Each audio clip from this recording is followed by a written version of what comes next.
and welcome to the second half of Creator Series WRC. Today it's rain in Spain, and it's sometimes on the plain, sometimes in the mountains. With the F2 kit cars in their full glory on tarmac, it's going to be one heck of a show. I'm here today once again with Alex. How are you doing? I'm doing well, John. It's good to be back again for a second in a row here in WRC. And as you mentioned, we are in Spain and there is a lot of rain on the horizon for sure. 10 stages to go through today. Another section of brilliant rallying, I'm sure. And yeah, all to play for in the championship as well. Yeah, for sure. The person who set this up, Punju, is not here this evening. What he said, a motherboard issue. Now, I think that's an excuse to cop out of doing rainy Spain, but we'll have to hear from him maybe next week. Yeah, it's going to be a fascinating sort of circumstances for the drivers because the entire championship up to this point has been four-wheel drive. So the four-wheel drive specialists, there are a few, will have been able to get a lot of points on the board, and maybe at this point they might start struggling, or we might see some new faces emerging at the top of the leaderboards. We'll have to wait and see. One of the things is that it's unexpected when the weather takes a change for the worst. You have to adapt and improvise. That is the name of the game. Yeah, it certainly is going to be very interesting because as I've been looking and as you've told me before, Portugal and Iberia or Spain are very different rallies indeed. Obviously, one is on a lot of dirt, a lot of rocks, and a lot uphill, and a lot of it in Iberia is going to be on tarmac, which is going to be interesting indeed. Obviously, I've not seen a lot of rally in general, so I don't know how much this is going to affect the drivers today. But I'm sure, as the expert, John, you know it's going to affect them a lot. Yeah, well, you've got a lot of differences to take into account. For example, circuit racing nowadays has a lot of aerodynamics, even if we're talking like GT3, GT4 cars, all the way down to Formula Ford. They now think about aerodynamics quite seriously. And so you have a lot of modifications done to the car to make sure you have maximum grip. In rally, because you have to adapt a chassis to multi-surface events, let's say, you can't always have the best chassis for a tarmac event. So it means that most of the grip normally is mechanical grip rather than aerodynamics grip. For the F2 kit cars, they do have some small rear wings, but it's limited to that and maybe a small front splitter. So it's quite old school driving here. You might see some aggressive driving, especially in the rain, trying to get the car turned in.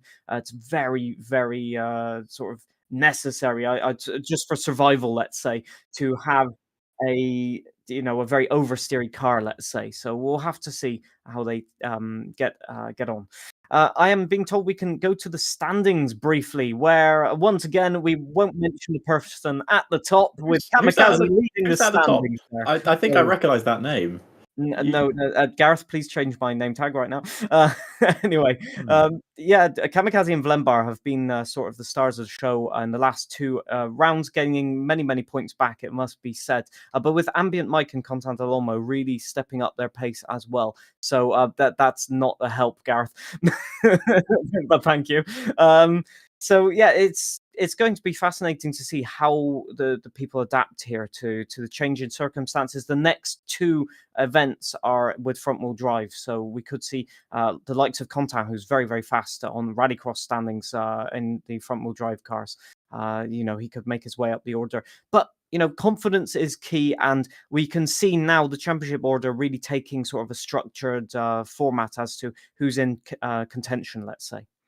Yeah, it certainly is going to be interesting going into this rally indeed, because obviously with the wet and as you say with the difference in tarmac, it's going to be interesting to see who performs and who doesn't. As we might get some surprises, moving up through the places. Maybe people have been practicing a lot more on tarmac here in WRC, and we've been really enjoying it on the Creator Series, of course. You can find out more on the Creator Series on this WRC if you want to keep watching and enjoying. There's all the socials you can get in and join. And should we head over to the rally indeed and see how they are going on the first stage? They are just about to get started, I believe. And then we've got Aero Tech in the Peugeot 306. I did do a little bit of research. I know some of the cars that we are racing, but not all of them are racing on my list.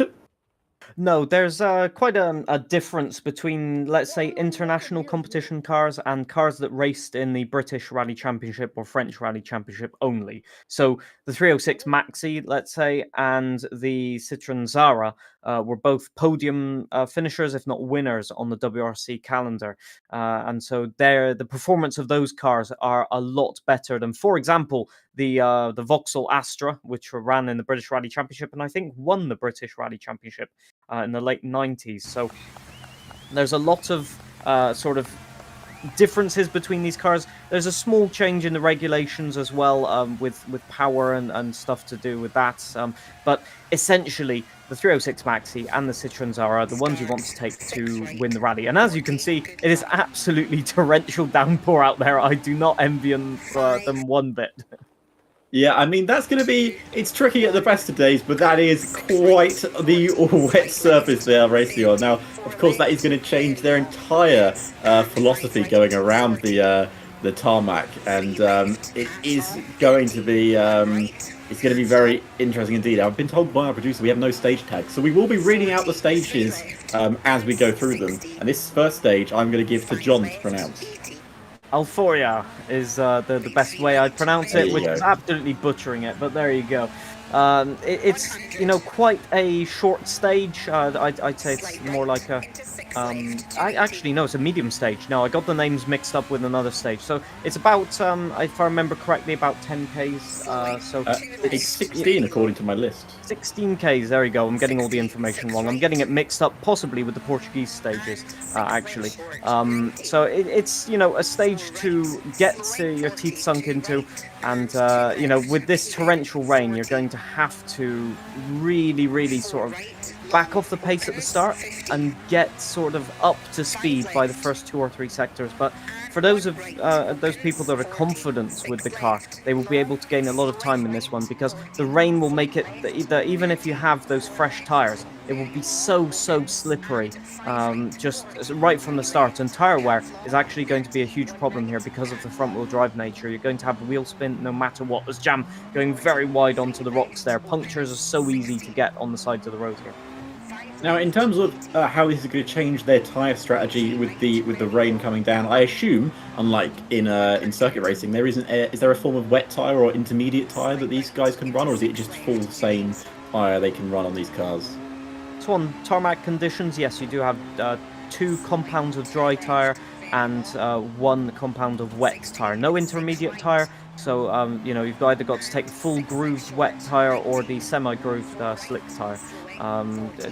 You know, the rain tyre doesn't have as much difference, I'd say, as in Formula 1, because the Formula 1 dry tyre is fully slick, whereas rally regulations mean that they have to have a certain amount of grooves on the dry tyres to be road legal. So you will get still a tiny bit of grip with the dry tyres, but, you know, you're going to be tiptoeing around compared to the wet tyre. So there are a few stages towards the end where you've got one... Oh, that's a lot of understeer there for Aerotech. That was not looking good and he went over a couple of rocks. So very easy to damage the car with the low ride height they're running at the moment. Yeah, and I mean, it's very, as someone who's done a lot of racing, obviously in more open wheel cars in the rain in real life. I did a lot of road tax racing in the rain. And obviously, living in the UK, it rains quite a lot, unsurprisingly. It is quite terrifying when you're going into a corner and you don't know if the car is going to slow down or not, because in the rain, your senses are heightened anyway, because you're trying to pay attention to more than one thing. And around a rally, around this first stage, you've got a lot of tight and twisty corners, and in the wet on tarmac, it's going to be tricky for these drivers to adapt. But so far, they look to be adapting well, apart from that little bit of understeer moment from Aerotech. Yeah, Ryan appears to be cosplaying as a 90s 18-year-old buying their first car, a Peugeot 106 Rally, and with the hoodie going around all of the mountain roads at ludicrous speeds. But yeah, you know, you've just got to sort of have confidence in the car and in your setup, and, you know, it can be so easy to miscalculate, because a bit like the Formula 1 games, the time trial conditions are what I'd call intermediate conditions. You have a dry time trial and a wet time trial, but wet time trial isn't heavy torrential rain, which we're seeing here. And so the grip levels are a lot higher than what they're encountering right now. So a setup that felt neutral and good might actually be quite understeery now with the rain conditions. And yeah, as you can see, you know, the drivers that are looking to compete for the win here will be only on the hood or bonnet cam, because they'll want to have the Ok. maximum visibility, as Et the donc rain ouais, du coup pour on the expliquer à screen is ceux qui going to sont be a arrivés en lot. cours, And Kamikaze now riding with him as he's only just started his first stage run here. And as someone who obviously has been in the same rally as Kamikaze, he's a tough competitor. What is his ability like on tarmac compared to his ability like on the dirt? Oh, that's a difficult one because it depends on the car. You know, with such great quality drivers, they normally can handle anything with four-wheel drive. However, I really don't think Kamikaze's driving style suits the front-wheel drive cars as much as, say, rear-wheel drive or four-wheel drive. So I think he'll be trying to get as many points on the board in this one, but perhaps not competing for victory today. You can see he's struggling with the understeer and having to rotate the car very late, and scrubbing a lot of speed off on the apex. So we'll have to wait and see how that pans out. Obviously, he's in the Citroen Zara, so it does have quite a bit of grip.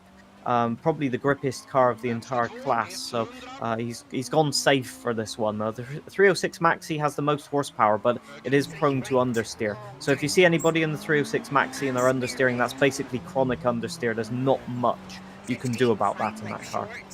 Well, we've already seen Aerotech affected by that, understeer, as you mentioned, because they are driving the 306 Maxi.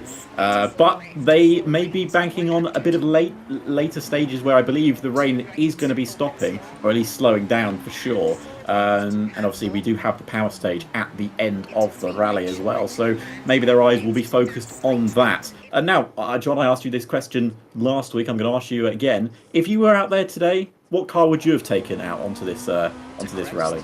Well, seeing as that's a choice that I'm going to have to make later on, probably the Citroen Zara, to be fair. I do love that car since driving it in the new update, and I think paradoxically it's one of the only cars in front-wheel drive that actually maybe suits my driving style a little bit. I'm a bit like I don't want to compare myself to Max Verstappen because I'm nowhere near as good a driver as he is, but I do like a front grippy car. I don't mind oversteer, I don't mind snappy oversteers too much, but if there's a lot of understeer, like in the 306 Maxi, it really just doesn't suit the way that I rotate the car into the corner. So there's a lot of choices that have to go into this one. Obviously, if you don't like any grip whatsoever, you go for Jam's car choice, which is the Astra. It has no power, no grip. So, you know, he's doing that one just for the show, as they say. Just for the show. Well, that's what we're all here. We're all here for the show, and I think around a rally like this, where it's very twisty and turny, like as I can see, and obviously with the rain coming down, it can affect you certainly. But he looks like to be enjoying it. I thought he was driving with one hand for a moment, but he is using two. That isn't. He's not going full one-handed driving around the mountains of Iberia. But it looks like a good old fun rally. This, even in the rain. Yeah, it's such a unique rally, really, because tarmac rallies, you have a tendency to think they're wide open sort of roads, whereas in actuality, the Spanish rallies are very narrow and twisty, a lot of rocks on the side of the roads, and a lot of very tight hairpins on these mountain roads above Barcelona, if I remember correctly. So it's very, very tricky, and sometimes even the tarmac can be very abrasive or very smooth. This is quite smooth, sort of main roads tarmac, so you know, it has to withstand the heat of the summer. But when you get rain on it, it means that, unlike, say, for example, British tarmac, it doesn't have the vast pores to drain away the water, so the water remains sitting on top, and it just creates aquaplaning sometimes. So, especially going downhill, as JPH is doing right now, he'll have to be so cautious on the brakes, and you can see that into the corners. That if you watch the RPM gauge, when he starts braking, it goes all the way down to near enough nothing, and that means he's locking the brakes. Generally, you don't want to do that too much, one, because of tire wear, but two, also because it just means that you can't turn in these front-wheel drive cars whatsoever.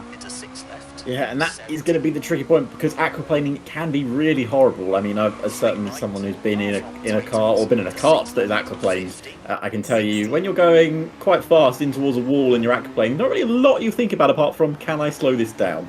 But obviously these guys are a lot more professional than I was, and especially in a rally car, you've got a little bit more power than in one of my Rotax carts. But as you can see, Aerotech flying up through that left-hander, no fear whatsoever. As we race through the towards the end of this first stage. Now, John, obviously, you're going to be obviously doing this a bit later on after, I believe, the stream to keep your championship hopes alive, of course. But what I was wondering is, this is quite a long stage. Is it good to get a long stage out of the way first, or would you rather have these later on? Oh, I'd say you want them in the middle of the rally when you want a short stage at the start just to get yourself into gear. Shakedown is one thing, but actually doing a stage competitively where the time matters is another thing. And having a long stage as the first one is just so tricky to sort of judge how fast to go, how many risks to take, and many people fall foul to that in rally is just going out, getting a puncture, and then they're doing a recovery drive, and usually that leads to more crashes or just backing off completely and trying to get a few points at the end of it. And then towards the end of the rally, you're normally a little bit tired or a bit complacent, maybe, and so you take maybe a few too many risks. Ooh, Aerotech right into the barrier there, just locking the brakes. You saw it, he turned the wheel and pushed the brake pedal at the same time, and the front tires complained. That is one of the things, is the barriers are not continuous here. I think Aerotech may be already struggling with the tires. I was about to say, especially on the first stage with new tires, the second stage will be even worse because you've effectively burnt up those tires for 16 kilometers flat out. And yeah, it's a very technical thing to judge a long stage, is what I mean to say. And obviously, as you said, have they only got one set of wet tyres? They should, if I remember correctly, have enough tires to change at every single service. Okay, that's all good then, because it's a long. I was just having a look at the stages. This is the joint second longest stage we'll do today. There's another 16.3 kilometer stage, and if I read it correctly, there's a 19 kilometer stage coming up later on. Yeah, there certainly is, and it probably, I think, still raining by that point, or just it is, after. yes. Yeah. It's the last wet one. Yeah, I knew. I looked at that stage thinking, oh, they're going to drive that on the wet tires and they're going to be absolutely toast. And then they have to do a completely dry stage after that on wet tires. So that is going to be either understeer or oversteer.com. A lot of drivers having problems in this first stage. We've seen Aerotech, but also Jam with a completely split windscreen there. So he's not got unscathed from this first stage either. So, yeah, it's about what I expected, really. A very, very complicated start to the rally. And hopefully these are the only incidents we see. But that car still looks relatively in one piece, so I think it'll be all right. Yeah. I think, yeah, as our producer said, just looks like a Vauxhall. Of course, we are not sponsored by Vauxhall for that comment. But yeah, it's, as you said, it's going to get their iron for sure, isn't it, on this first stage? You know, being 16 kilometers, they've got a couple of shorter stages coming up next, which should calm them down. But of course, the rain is still coming. That is not going to, change their mindset. They've got to keep their attention. You've got to keep their, basically just keep their, what they've been doing going. I was trying to think of a word, clever, but I couldn't think of one. So Kamikaze and IRC just finishing up their stages here. They look very close on times, but I think Kamikaze is flying right now. He is flying, and I was going to say RC JPH probably one of the people to watch out for on this rally, because he's usually very, very good on tarmac, very confident, and you can see Kamikaze taking all of the risks at the moment. So I think Kamikaze wants to sort of state his intent on this stage, that he's probably going to try and go for the victory on this one, but also Vlembar, one person to look out for on this broadcast also, because he is very, very fast with front wheel drive every single time. The other person I'd suggest being at the top of the leaderboards, Contant Alolmo, obviously, and Ambient Mike, who has done it off the live broadcast here. Kamikaze, that's a huge impact, and is that maybe a puncture? That was very, very sort of 100-kilometer impact with the barrier. I think he's gotten away with it, but we'll see. Turning in, yeah, it looks like he's gotten away with it somehow. Very lucky there, but if, impacts like that can also affect the aerodynamics, and with understeer in these cars, it can be catastrophic. Yeah, he can't afford to take really many more of those, can he? That was quite the hit. And he's only got one more corner to go. Very sharp left-hander. He takes a lot of that curve on the inside, and we'll come up to the finish. I'm sure he'll be pretty happy with that overall. It's going to look like it's going to be a 10. I didn't see what the actual finish time was because our producer switched over, but I'm not going to judge him for that. And I believe Jam is on to already stage 2. Yeah, stage 2, and again, with torrential rain, it doesn't change. But somehow, Jam's windscreen has been repaired between stages. That is something that I didn't know that multiple Astras had. That's a good feature. I might go ahead and buy one now. Yeah, I think that's just worth the purchase itself. But we are on stage 2 with Jam here, and this is Les Voltes. And I've definitely butchered that. I do apologise. This is only 8.9 kilometers. So compared to the last stage we did, this is basically a doddle for the drivers. Yeah. It encourages you to take risks, and that is a risk too far. That is commentator's curse, but not mine. Oh no. Going up the curb on the inside, and the front wheel drive pulling him up the curb with that traction, and then onto a rock, over onto the roof, and that is quite embarrassing of a crash, really, because, you know, at such low speeds, you just don't expect it to happen, and by the time it does happen, you just don't have the momentum to correct the car and to, you know, get out of it as you would with higher speeds. So, yeah, his face said it all, really, when it rolled onto his roof, and with no spectators nearby, that's a hefty reset penalty. Yeah, I'm very sorry, Jam. That was definitely commentator's curse indeed. And this was the stage 1 with Ryan here. I think is he spectating someone at the moment? Just spectating. Spectating himself. I'm just looking now at the times. I can give you some times for a first stage. We've got Ambient Mike of people on the broadcast. We've got Ambient Mike in the 306 in 3rd place overall. Kamikaze in 4th place, 1.7 seconds behind. Ryan L83 in 8th place, about 10 seconds behind them, and JPH a couple of seconds behind Ryan in 10th. So we've got quite a few people in the top 10 of the leaderboard right there, and yeah, it's going to heat up because a lot of people like these cars. They are very fast, very nimble, and lightweight, so they respond quite sort of reactionary to all of your inputs, whether it's throttle, brake, or steering. So very, very nice. If only it weren't raining. Yeah, and point again, obviously we mentioned that unfortunately the man who sets this all up is not here today, but after he decided that the weather was going to be wet, as you said, John, it does seem a bit of a cop-out to me personally, but hey, I'm not going to judge the man. He pays the bills. Yeah, no comment from me for the exact same reason. We have, just want to update as well, we have Vlembar finally completed the stage. He has gone fastest of the creators so far, in 3rd place overall, 10 seconds off the leader pace of Reachside once again, who's setting the pace on this rally, at least for the first couple of stages. So yeah, a huge amount of creators. I'm counting 1, 2, 3, 4, 5 creators now in the top 11. So that's nearly half of them. It's incredible stuff to see.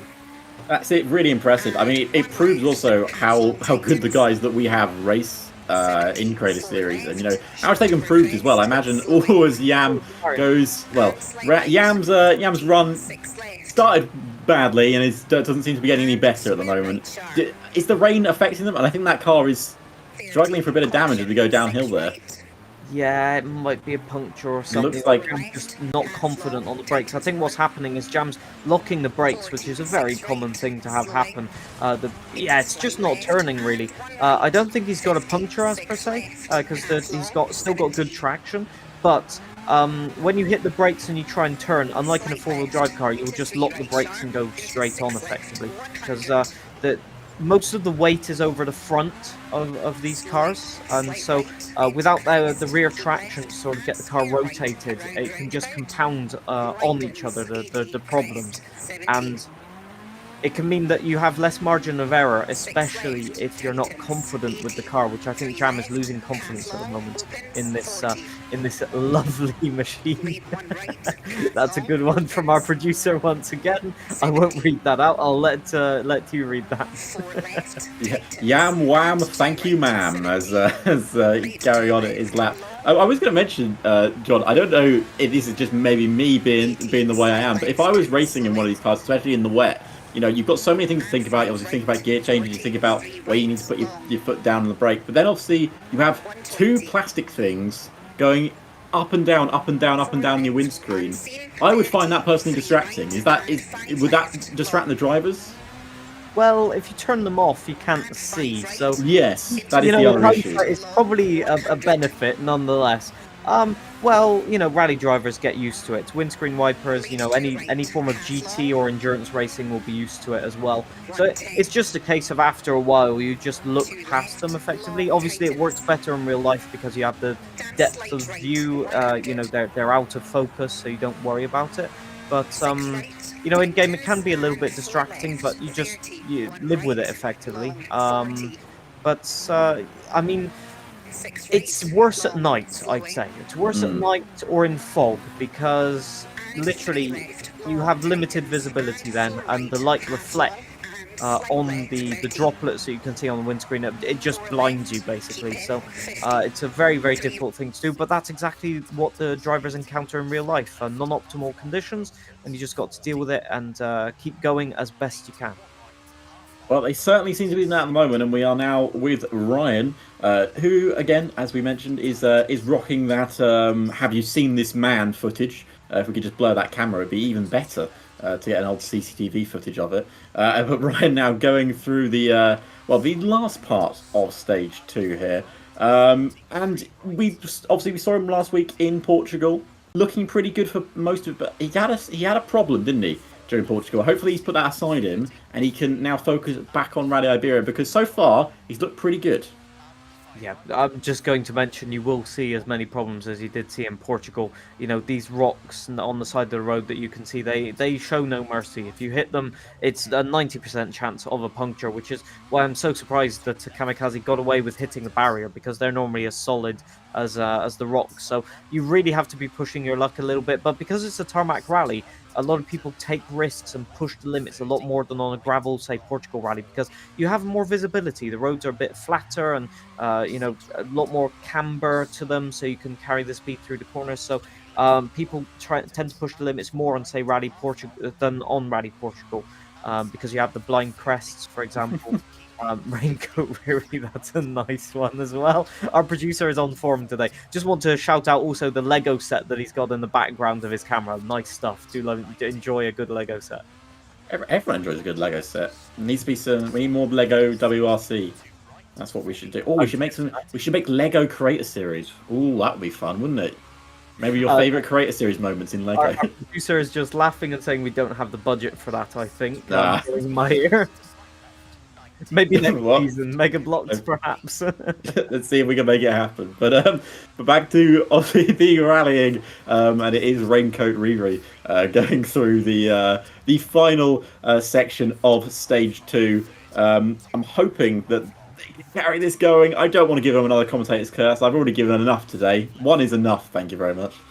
You know what would be extremely funny if he removed his raincoat after the rain stops.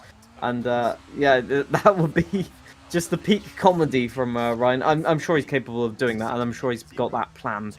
As he goes across the line with a 6 minute, that is just over 10 seconds off the pace. So he's lost a bit of time in this one. He's going to be quite a way down the order, about in 10th place, according to me. So yeah, a bit less positive second stage.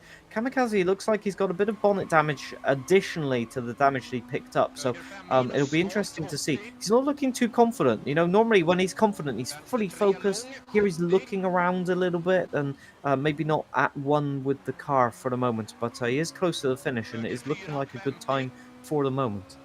Yeah, it certainly is. Yeah, according to my thing, Ryan goes 9th with that. I think we should grab Ryan in for an interview as well. Let's grab him in and talk us through his first 2 stages. Ryan, you're sporting the hoodie look today. We're very much enjoying it. And were you enjoying those first 2 stages? Well, I mean, you've got to dress for the occasion, haven't you? It's absolutely chucking it down in the rally right now. So you never know if it dries up. It might come off. But yeah, I mean, very surprised stage 1 because it's probably the weakest one for me on the rally, and got within the top 10, and then another top 10.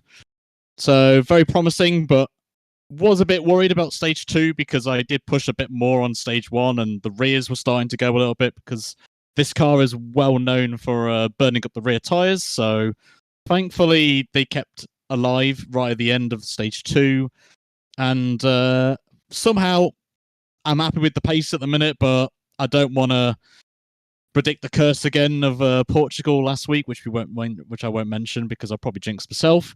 But yeah, I mean, so far so good. Still 8 stages that are going to be difficult. I'm going to come back to that comment about the rear tires. Front wheel drive car, front engines, and you've managed to cook the rear tires. Can you explain that one? I want to see what driving shenanigans you're up to on the setup.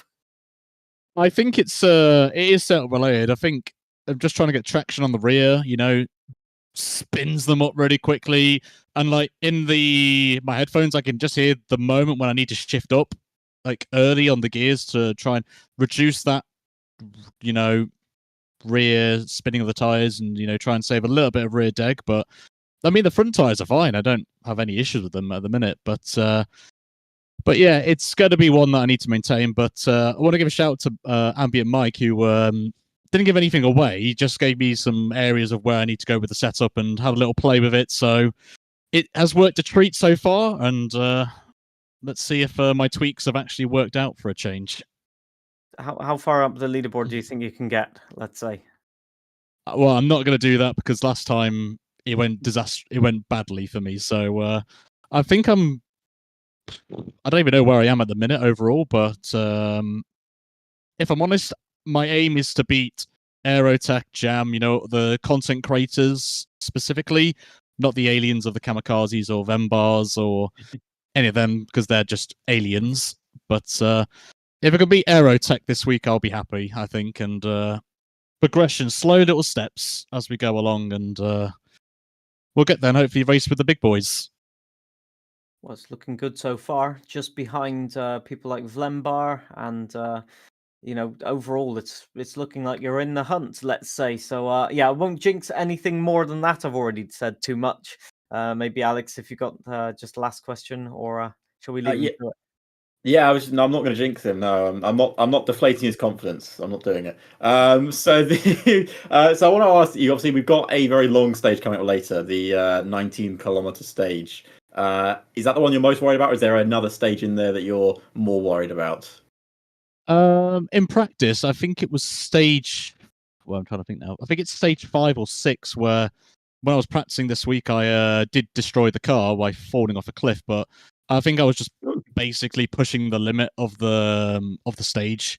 So I did some practice on that particular one, but it's going to be uber cautious for me on that one. But I would probably say, and it's a bit of a weird one, the last stage where it's going to be determined on what tire strat you go with. I've tried both versions of medium and hard tires, so it's going to be a last minute decision on basically position as well in the rally, where I'll make the call if I want to risk it, or if I'm in a decent position, play it safe and go for a certain tire. I won't say what it is because there could be people watching this who are in the rally. So, but no, I mean, as I've always said in the Creator Series broadcast of the past, like, I'm having fun, which is the main part of this whole thing, and it's a new game for me, as some people will know I'm from the sim racing side of prototype racing and F1 in the day when I was a bit younger, a bit of a boomer now. So yeah, I mean, this is all for fun for me, if I'm going to be honest with you. But if I get a decent result, I'll take it and see how we go on. Well, all I can wish you is don't boom it into the barriers. Let's say that. So yeah, we'll leave you to it, and good luck for the next few stages. Thank you, boys. Appreciate it. Thank you, mate.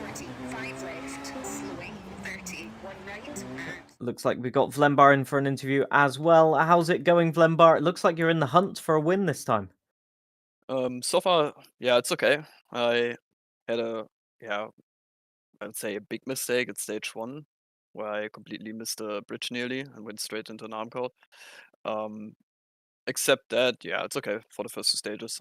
The times are surely acceptable. Yeah, you're about 3 seconds behind Ambient Mike, so yeah, all to play for. That's just one mistake. On the controller, how are the sort of stage conditions? Obviously, it's wet weather, so are you struggling a little bit, or do you think you've got it all sorted out? Yeah, I think it's a combination of all, to be fair. Like, the cars, the location, and the weather is not fun. It's, I would say, probably will be a tough rally from all the 8 we're doing. But yeah, I mean, I have to get through it. So, and so far, yeah, it's going okay. So. Over to you, Alex.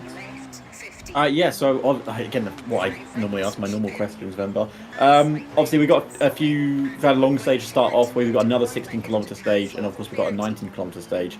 Is there any major stages you're really not looking forward to? Because obviously, we just had Ryden here. He's talking about tyres going towards the end where it's going to dry up. Is there anything that's really worrying you coming up? I would probably say the stages that we just did, like, I mean, this one is part of the first one, just reversed. I think this set of 2 stages is probably the more challenging ones because it's just corner after corner. The others are a bit more relaxing. There's not like so many corners. There's also a lot of like straights there where you can relax a bit. But yeah, I think these two, and I think like probably the stage 9. Yeah, stage 9 also is the first one we did just reverse, which is also gonna be tough. The rest I'm okay with. It's okay. Awesome. Well, hopefully you can keep up the pace. And do you think you can keep up with Kamikaze? You're fighting at the top of the championship for the moment. So, do you think you can pressure Kamikaze or indeed myself, I must say, into a mistake? Yeah, it's hard to say. Kami said he's not gonna be so confident on the next ones, but yeah, we'll have to see. For the first one is really tight. We're basically equal after the first 2, so it's gonna be really challenging to stay ahead. I don't know if I can beat Mike to get the overall. This is gonna be really tough this rally because he set some pretty good times. But yeah, we'll have to see. I'm gonna try to keep up the pace, and if it works, then I'm gonna be more than happy. Okay, hope it works out for you. We better let you get on to the next stage. So good luck with that, and hopefully we'll get a chance to catch up with you later on in the rally.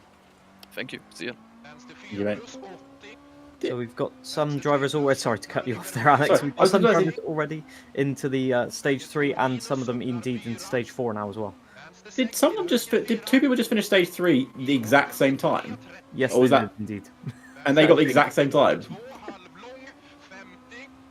Okay, I thought it was like that was really close on the thing. I thought no way they finished exactly the same time, but it was our producer who's confused me, messing me around entirely. But yeah, stage 3, which was Monteclar, 7.3 kilometers, and as you said, John, a few people have already finished it on stage 4, but we'll get a little look at stage 3 because there is some people that haven't started it yet. Yeah, obviously drivers running at different time intervals. We've got 2 or 3 drivers in the same minutes, and then gaps of 2 or 3 minutes between sort of groups of drivers. So it gives us a chance to give you a different perspective of each stage and a rolling commentary of the times as well as they come in. That's the theory behind it. Obviously, a lot of data for us to check on broadcast. So we're trying to keep you up to date with the times as best as possible. But yeah, as I was saying, you got Ambient Mike, Kamikaze, and Lembar, 3rd, 4th, and 5th overall after those first 2 stages, and there's basically only 3 seconds between them. So it's a real big battle for the lead here. But a lot of drivers here in our Creator Series doing a wonderful job so far on this rally. And as you can see, the weather conditions aren't any better in this 3rd and 4th stage. No, they are not improving at all. As you said, it's incredibly close. Jamway was actually on stage 4 in your top right and top left, both of them on stage 2. I believe the 2 underneath them are both on stage 3. Stage 4, I'm going to let John pronounce that one. Igua Murcia, I guess. You know what? That's probably as well as I'd say you could pronounce it. This is a 9.2 kilometer one, so it's a slightly longer stage. And people were saying, obviously, we just had Venby here. This is the one he was somewhat worried about. Yeah, it's a very, very tricky stage. what can I say about it really? It's long straights, but followed by, twisty off-camber roads with tightening corners. For example, Jam about to go into a very tightening corner, and you've got to go on the brakes early. Keep it on the apex, because towards the edge of the road there's literally no grip. You can see there's a small sort of dryish line where other cars have gone through, or where the road's got a little bit more grip. But paradoxically, if you've got too much rubber or dirt on the road, on the conventional racing line, you have no grip whatsoever, a bit like in Formula One. So it's very, very tricky to know which line to take, to know how much grip you've got. And that is really what ranning's all about. It's about testing the grip levels, being a bit more sort of improvising than on circuit racing. And you can't go flat out everywhere. If you do, you'll end up going off. And so for quite a few of our drivers, they've already made a few mistakes. They'll probably use this stage to get back into the swing of things, and hopefully with a repaired car, they can gain their confidence back. This is all about confidence, this rally, and the winner overall will probably be the one that just maximizes the performance of the car. And I was just having a look at the weather. Of course, every stage we've had so far is been, I think, I've been in storm weather or very heavy rain. This is only light rain, so it's only a light drizzling on the circuit, as they might say. The circuit on the stage. I'll get that right one day. And I assume, John, the grip will change very slightly, or maybe it will change quite a lot, because obviously these tyres have been quite worn at this point as well. Yeah, the problem is with having like 300 brake horsepower on the front tires when you're doing so many corners is that, well, you're getting so much wheel spin that at the end you may as well be running on slicks anyway. You've got a soft compound of worn down slicks by the end of the two stages, and tire wear is atrocious on these cars no matter what the conditions. And I really expect that people are going to struggle on stage 7 and stage 8, running the wet tires on stage 8 in the dry. They will absolutely burn up in one sector or less. I'm just watching Ryan in the bottom left-hand corner. That was so sketchy through the first sector. He was almost up the bank, and he was halfway off the stage in stage 4 here. He's really flying out there. Yeah, for context for our viewers, we have an additional camera for drivers, which we can prompt the producer to switch to at sometimes if we see an incident going on. So we're able to see some of the shenanigans that might happen just off camera before we catch them really quickly. But yeah, Ryan pushing the limit, but also Ancephalopsis going up the bank just shortly before. And this is the problem, really, is that a mistake can happen at any point. And there you go, Ancephalopsis, as soon as I pointed it out, he's off down the road, and hopefully just stops and takes the reset penalty. No, he's going up. There are some places where you can DNF here. Good lad, gets it back on the road and avoids a reset penalty. Probably about 10, 12 seconds lost there by the time you factor in momentum. But yeah, it's so tricky with the grip levels that as soon as you slide off the road, you're on tarmac tires, you've got no grip on the sort of like damp gravel or indeed mud in certain places. Yeah, I mean, he's done very well to recover the car and get it back onto the tarmac. And he's motoring again. It's not lost him any confidence. He's carried it on. We love Ancephalopsis. He's a great guy when we have him in the box for an interview, and he just always drives with a smile on his face no matter what's going on, which is always great. And certainly he's enjoying it so far out there today. He's not smiling at the moment. He's full concentration mode. Look at these faces. They are absolutely focused on the rally, and there's good reason for that. You've got to listen so closely to the pace notes in this section, because there's so many corners, and when you're going at 4th gear, 5th gear throughout every single corner, just the most minute of mistakes is just a death sentence to go off the road effectively. And Ryan coming into the last section of stage here, which is very quickly going all the way down the gears on the rev limiter there. My God, the gearbox must be really coping with that at the moment. And yeah, as you can see, it opens up a little bit, and so the speed gets faster. And so if you've got worn tires, now's the point where you've got to sort of question how fast you can go into the corners.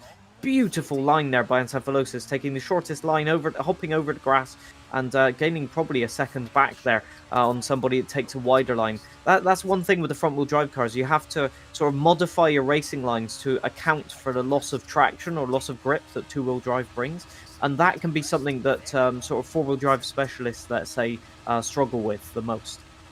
But I think that's what separates the good drivers from the great drivers, that they can change their driving style based on what they are driving, especially in rally, as someone again who doesn't watch a lot of rally, there is in circuit racing there is a lot of differences in circuits, especially in Formula One circuits, and you've got to be adapting to both those, especially in the wet as well. And they're proving today, and Cephalosis is as well, that they can adapt to these different changes in the cars. Yeah, I'd have a tendency to argue actually on both sides, to be honest. I really admire the drivers, as Ryan was getting really close to that barrier on the inside there. My God. He's certainly he's been on the whole stage. He's been close to the edge of everything. A whole stage. Ryan and Encephalosis have been just absolutely flat. Oh, Ryan!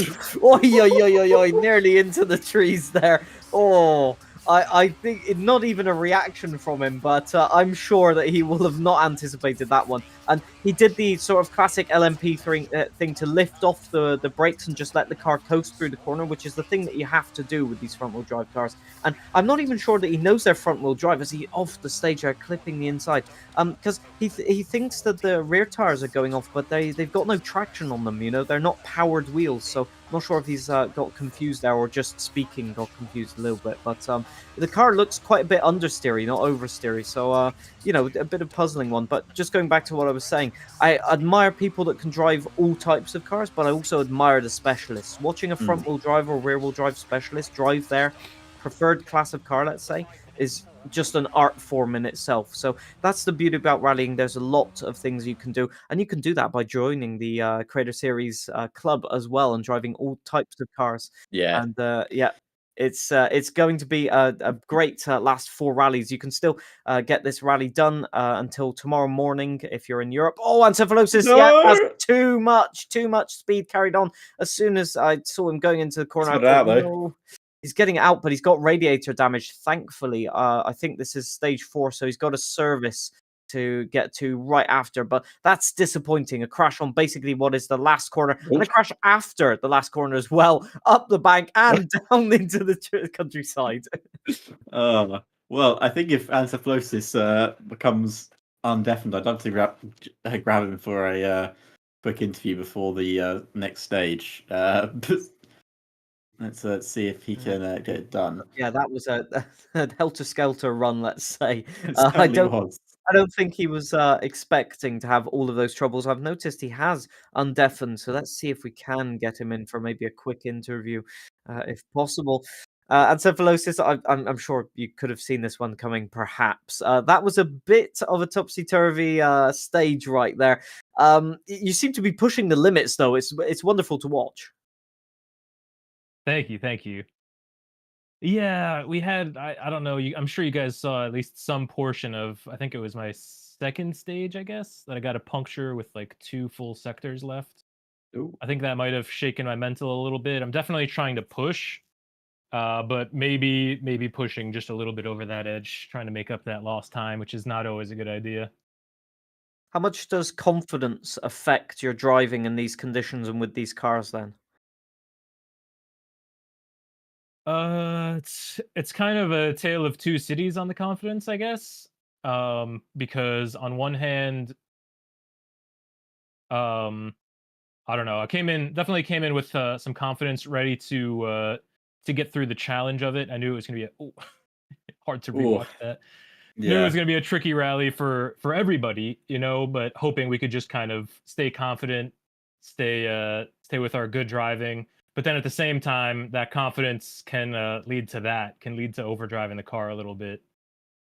So I think the confidence is good. It's helping me keep up the pace, but it may also be contributing to a little bit of overdriving. And obviously we're watching it now. You obviously watch that replay, and it is a scary thing to watch, and obviously you won't want to watch it again. And obviously have one incident towards the end, but we do commend you for driving back onto the stage rather than towing yourself for it. So you could have easily towed on taking the penalty, but no, you kept it going, and that's what we like to see. And also, John gave you a very good. He said it's one of the best lines he's ever seen through the final couple of the final bit of stage 4, wasn't it, John? Yeah, there's a junction after a very long straight, a junction uphill turning left, and you went all the way over the grass, right next to the signs. And I think just coming on to the last sector of this last stage, I thought that was a brilliant. Nobody else has taken that line as far as I can see. So I was just commending you on your efforts of, I won't say corner cutting, but using the track limits intelligently. Okay, yeah. No, it's hard to tell. It was hard to tell that whole time if you were being serious or not because it's been Oh, being so up serious. and down. No, I know, being serious for sure. No, Yes. serious compliment That right now. Yeah, genuine one serious good confidence. line came out of this. It's almost as if I built up a reputation or something. No, it's just again, my driving's been really back and forth today, so I'm glad to hear that there are some good things coming out of it. I think it was There's a this lot one more here. good things. No, it's it was that junction just before this Ah, hairpin right there. But all yeah. of this section was, you can see the confidence sort of ebbing and flowing for you in this stage, and I find it fascinating to be able to see that on camera, really. So, just I think it's as you said, everybody's going to find this difficult, and you've just got to hang in there, especially with a puncture. You just got to hang in there and wait for other people to make mistakes. Yeah, absolutely. Even though we're down on time, like I know there's still mistakes to come, whether they're going to be mine or the opponents. So we'll try to keep it in between the green and let let them make the mistakes, which I think I've done enough this rally. Well, we don't want to keep you waiting as you go to fix your car. So hopefully you can get all the damage fixed. And thank you for giving your time for a little bit of an interview. Yeah, absolutely. Thanks for having me. Nice chatting Awesome. with you guys. No Thank you, worries. mate. So yeah, let's see who we can get in. Maybe I'm hearing Kamikaze might be the next interviewee.